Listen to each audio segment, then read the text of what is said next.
Romanos, capítulo 1, nós vamos ler do verso 1 ao verso 5, ao verso 7.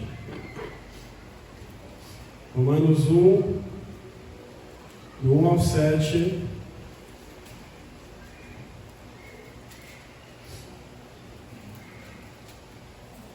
Seis marcas do verdadeiro Evangelho. Domingo passado nós vimos a primeira marca, que é o arauto do Evangelho, aquele que prega o Evangelho de um modo muito especial sobre a vida do apóstolo Paulo. Hoje eu espero que a gente consiga ver as outras 5 marcas do verdadeiro Evangelho. A palavra de Deus, em Romanos 1, verso 1, até o 7, vamos ler todos juntos? Paulo, servo de Jesus, chamado para ser apóstolo, separado para o Evangelho de Deus,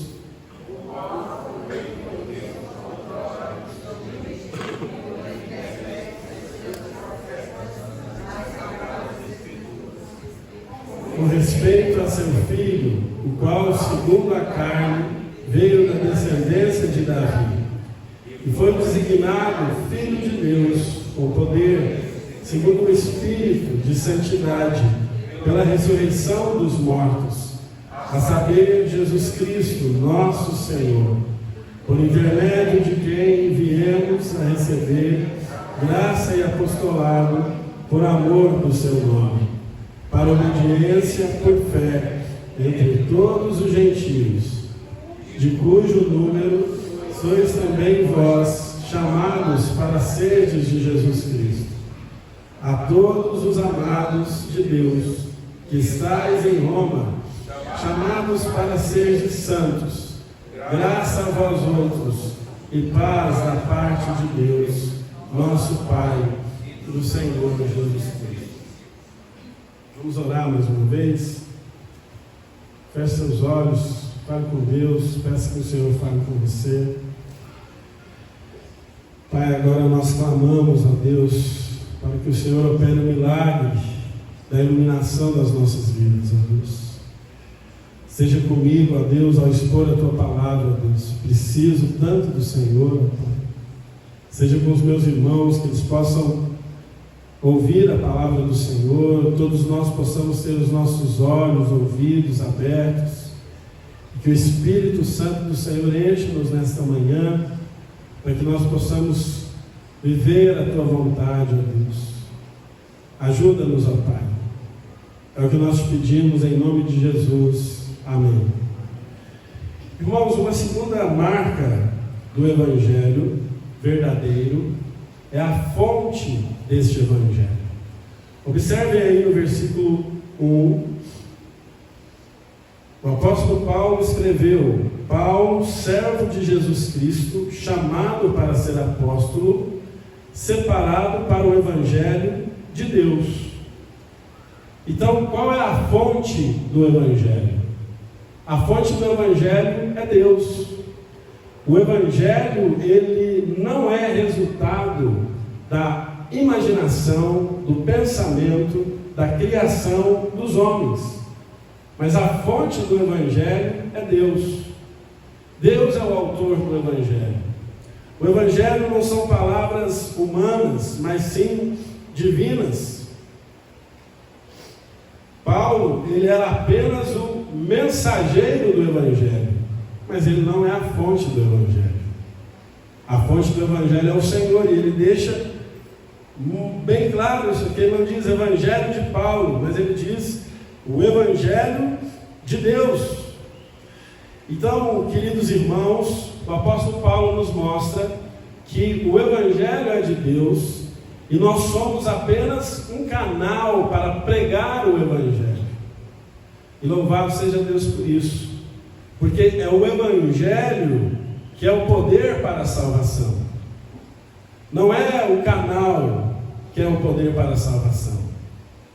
Não é quem transmite, não é o arauto.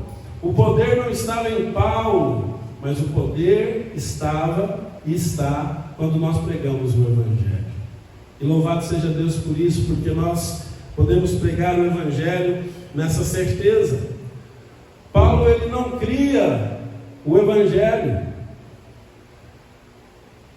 Nós, como canais do Evangelho, nós não criamos a mensagem, nós apenas a transmitimos.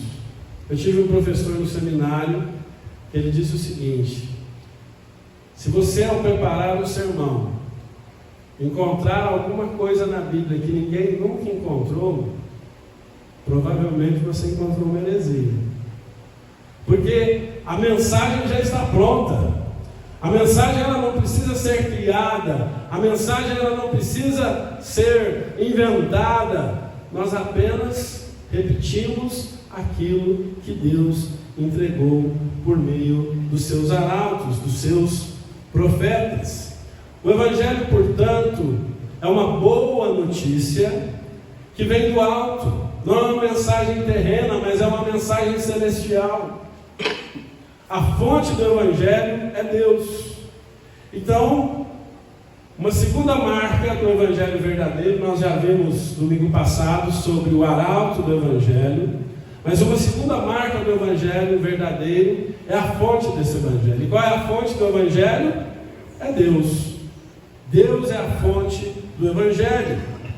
Mas Paulo também mostra a antiguidade do Evangelho. Olha aí no versículo 2, a Bíblia diz assim: o qual foi por Deus outrora prometido por intermédio dos seus profetas nas Sagradas Escrituras. Paulo mostra que o Evangelho de Deus já havia sido prometido pelo próprio Deus nas Sagradas Escrituras. Que Sagradas Escrituras são essas que Paulo se refere? Ao Antigo Testamento. No Antigo Testamento, os sacrifícios judaicos já prefiguravam, por exemplo, aquilo que seria o Evangelho. Portanto, meus irmãos, Paulo está mostrando aqui a antiguidade do Evangelho. O Evangelho não é um plano B. O Evangelho não é uma novidade, mas o Evangelho já havia sido prometido por Deus no Antigo Testamento. Então nós podemos observar uma continuidade perfeita entre Antigo e Novo Testamento. Algumas pessoas se confundem, achando que o Antigo Testamento é diferente do Novo. Alguns dizem o seguinte: olha, no Antigo Testamento as pessoas viviam por lei, no Novo Testamento as pessoas viviam pela graça. Não, senhores, sempre foi pela graça. Ninguém nunca conseguiu cumprir a lei de Deus. É por isso que nós tínhamos ali o sacrifício do Cordeiro, por exemplo, que prefigurava o sacrifício de Cristo. Mas o sacrifício do Cordeiro, ele nos diz que o povo de Deus é um povo pecador, que não consegue obedecer à lei de Deus, por isso precisa ter os seus pecados perdoados através do sacrifício do Cordeiro. Hoje, nós fomos perdoados pelo sacrifício do Cordeiro de Deus, que tira o pecado do mundo, o Senhor Jesus. Então, o apóstolo Paulo nos mostra isso, a continuidade do Evangelho. O apóstolo Paulo nos mostra que o Antigo Testamento, ou seja, as Escrituras Sagradas já apontavam para o Evangelho. Se você puder, abra sua Bíblia em 1 Coríntios 15, versículo 3.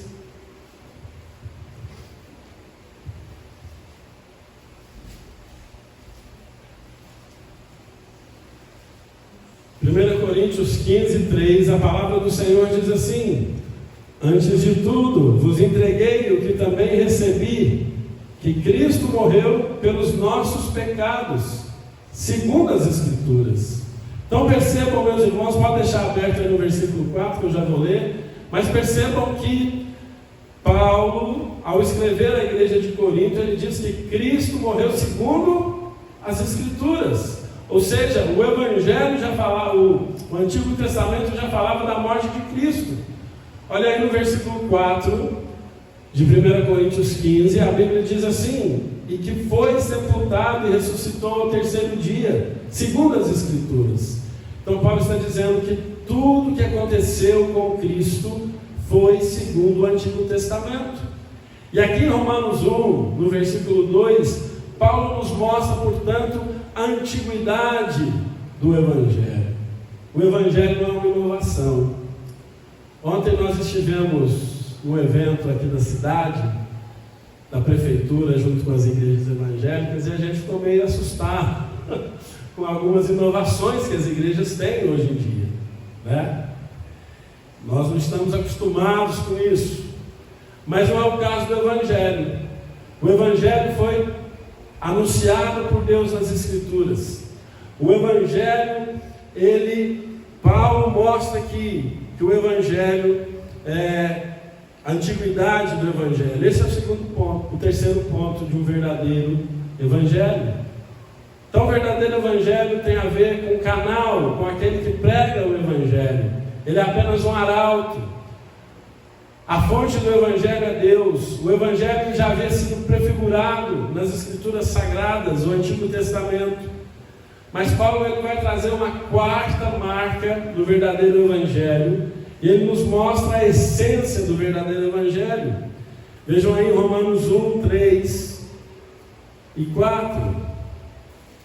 A palavra de Deus diz assim: com respeito a seu filho, o qual, segundo a carne, veio da descendência de Davi, e foi designado Filho de Deus, com poder, segundo o Espírito de santidade, pela ressurreição dos mortos, a saber, Jesus Cristo, nosso Senhor. O Evangelho é Jesus. Jesus é a boa nova.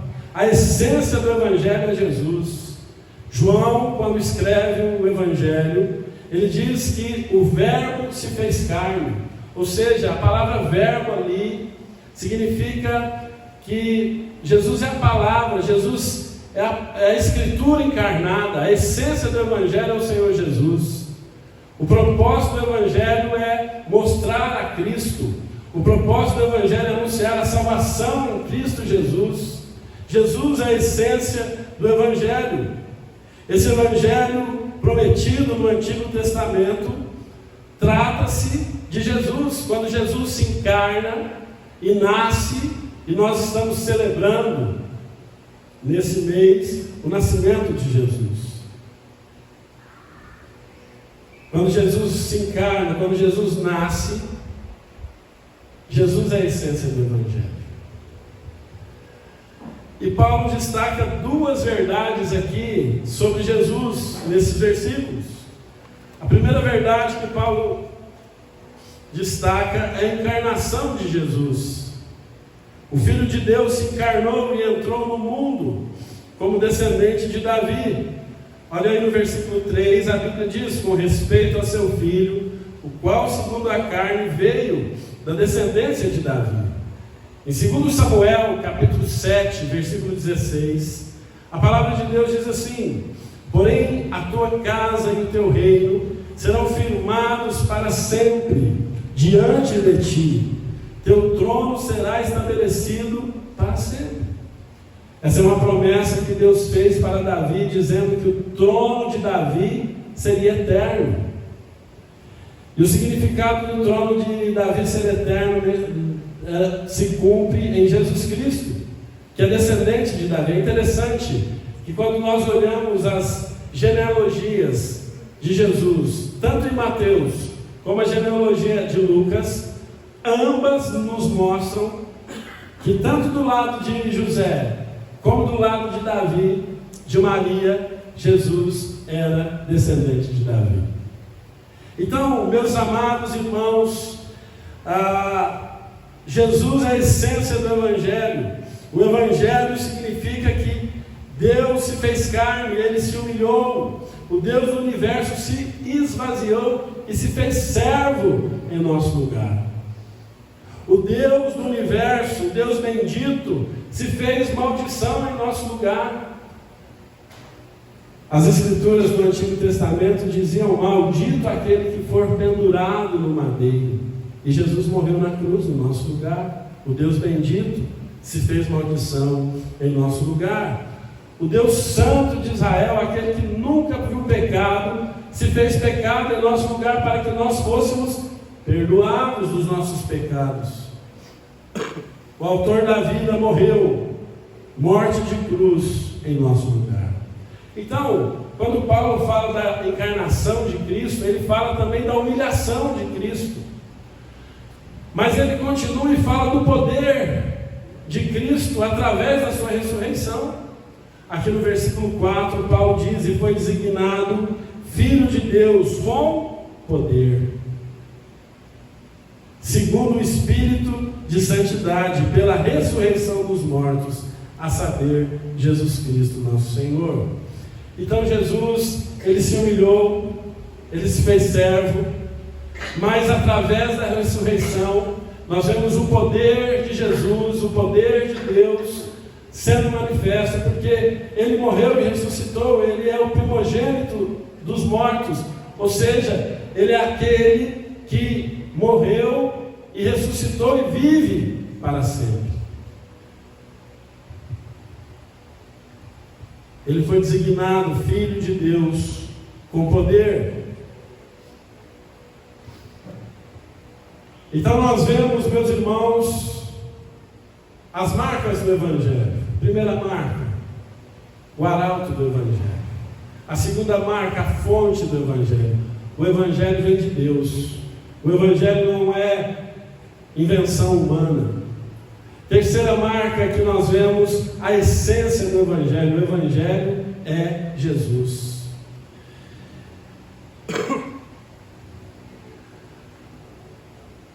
A quinta marca do Evangelho verdadeiro é a sua abrangência. Vejam aí no versículo 5. A palavra de Deus diz assim: por intermédio de quem viemos a receber graça e apostolado, por amor do seu nome, para a obediência por fé entre todos os gentios. Queridos, o Evangelho é para todas as pessoas. O Evangelho, ele não se resume a uma classe especial de pessoas. O Evangelho, ele é para o judeu, mas ele é também para os gentios. Abram suas Bíblias em Apocalipse 5, versículo 9.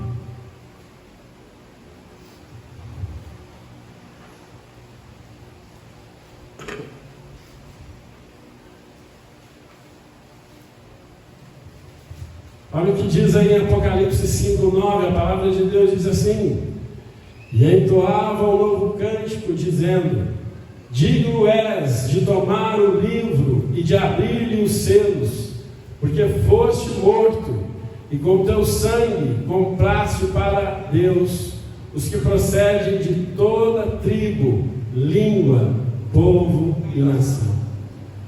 O Evangelho, ele não faz acepção de pessoas. O Evangelho é para todos os povos, tribos, línguas e nações. O Evangelho é para o pobre, mas é para o rico. O Evangelho é para o doutor, mas é para o analfabeto. O Evangelho é para o brasileiro, mas é para o estrangeiro também. O Evangelho, ele deve ser levado a todos os povos. Ele abrange todos os povos. O Evangelho, ele não pode ficar restrito apenas a nós. O Evangelho, ele é para as novas gerações e para as antigas gerações também, os mais velhos e os mais novos. Devemos pregar o Evangelho às crianças, aos idosos. Então, queridos, o Evangelho, ele tem uma abrangência mundial, ele tem uma abrangência multilocal, ele não pode ficar apenas nas nossas mãos, ele não pode ficar apenas aqui na igreja local, mas nós temos que pregar o Evangelho a todos. Então, quais as marcas do Evangelho verdadeiro? O Evangelho verdadeiro é pregado por um arauto. O Evangelho verdadeiro é aquele que tem como Deus a sua fonte. O Evangelho verdadeiro, ele tem Jesus como a sua essência. O Evangelho verdadeiro, ele abrange todas as pessoas. E a sexta marca do Evangelho é a sua finalidade. Versículo 5. A palavra de Deus diz assim: por intermédio de quem viemos a receber graça e apostolado, por amor do seu nome, para a obediência da fé entre todos os gentios. Mas qual que é a finalidade do Evangelho? Afinal de contas, por que nós estamos aqui ouvindo a pregação do Evangelho? Por que você veio a esta igreja, a este templo, esta manhã? Por que nós paramos para estudar o Evangelho? Qual é o fim do Evangelho nas nossas vidas? E o apóstolo Paulo, aqui no versículo 5, diz que o fim do Evangelho é a obediência por meio da fé. Nós devemos obedecer a Deus por meio do Evangelho. Paulo escreve aqui aos Romanos que o Evangelho é o poder de Deus para a salvação de todo aquele que crê. Então o Evangelho de Deus, ele salva todo aquele que crê, mas todo aquele que crê prova a sua fé por meio da obediência. Quando nós somos de fato salvos, nós começamos a obedecer a este Evangelho. E aqui eu não estou falando que nós não vamos cometer mais pecados, que nós não vamos cair, que nós não vamos falhar, mas quando Deus transforma o nosso coração, o Espírito Santo nos leva ao desejo de obedecer o Evangelho, de nos tornar homens e mulheres parecidos com o que o Evangelho nos ensina. A fé no Evangelho nos leva à obediência. É como a história de um malabarista que ele estava tentando atravessar de um ponto ao outro num lugar bem alto, e ele jogou lá o seu cabo de aço, e ele perguntou para as pessoas que o assistiam: vocês acreditam que eu consigo atravessar aqui sem cair e sem rede, sem nada? E o povo: nós acreditamos. E aí ele pega aquele pau dele, vai e tal, e atravessa. Depois ele fala: vocês acreditam que eu consigo atravessar aqui sem o meu bastão aqui que me ajuda a equilibrar? O povo: nós acreditamos. E ele vai e atravessa. Finalmente ele pega um carrinho de mão e ele pergunta: vocês acreditam que eu consigo atravessar aqui de um lado para o outro com esse carrinho de mão e com uma pessoa dentro? O que vocês acham que a multidão respondeu? Sim, nós acreditamos. E ele falou: então eu peço um voluntário para entrar aqui no carrinho. Ninguém se voluntariou.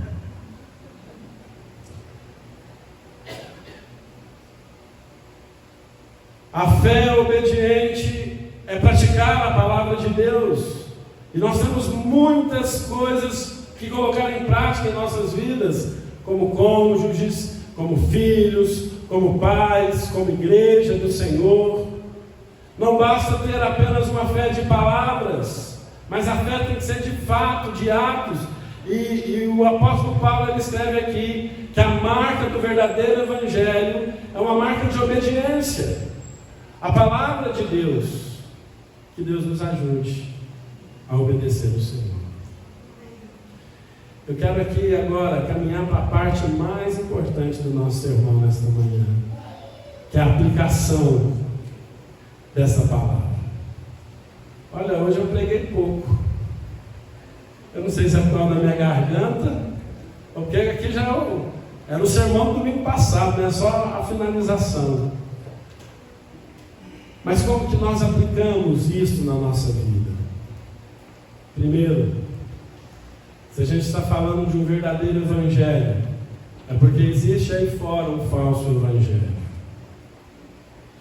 Há um falso evangelho sendo disseminado em nome de Cristo.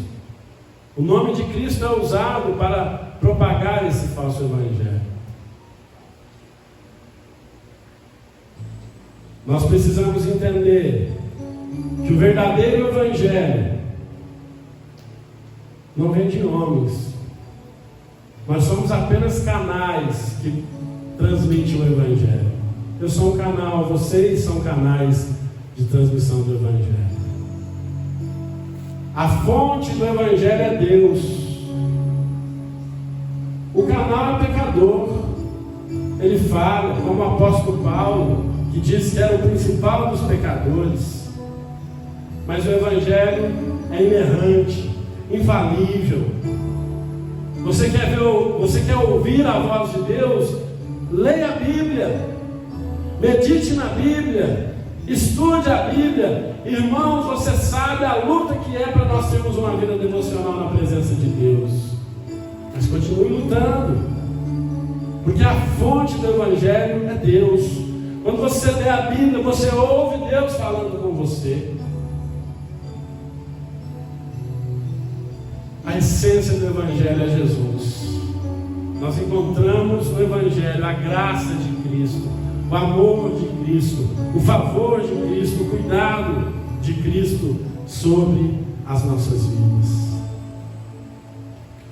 O Evangelho é para todos. Nós estamos findando mais um ano, louvado seja Deus por isso. Um ano de muitas lutas, mas de muitas vitórias. Porque não tem como ter vitória sem luta. Mas eu creio e eu oro. Eu já estou em 2024. Eu creio que nós devemos entender que a nossa missão como igreja é levar o Evangelho às nações. Começando aqui de Taboão da Serra, para o mundo. A nossa missão como igreja é influenciar a nossa sociedade através da obra missionária, através da obra social. Nós já temos aí distribuído uma cesta básica por mês, durante 10 meses. Mas o nosso plano não tem dinheiro para comprar cesta. O nosso plano é multiplicar isso 10 vezes mais em 2024. O nosso plano é multiplicar 10 vezes mais a contribuição para a obra missionária que nós temos feito. Eu estava vendo essa semana, para furar um poço lá no sertão do Brasil, custa 10 mil reais. É barato demais, não é não? Não é barato para mim, eu não tenho 10 mil, mas para nós, como igreja, para o Senhor, é barato demais. Então nós queremos pregar o Evangelho, mas mais do que levar uma ação social, mais do que levar educação, mais do que levar água, nós queremos levar água viva até Jesus Cristo, ao perdido. Por último, peço ao Senhor que nos ajude a praticar o Evangelho, a obedecer o Evangelho. Porque senão nós vamos ser como aquele público que assistiu aquele malabarista. Então vamos orar, fique de pé, nós vamos louvar ao Senhor.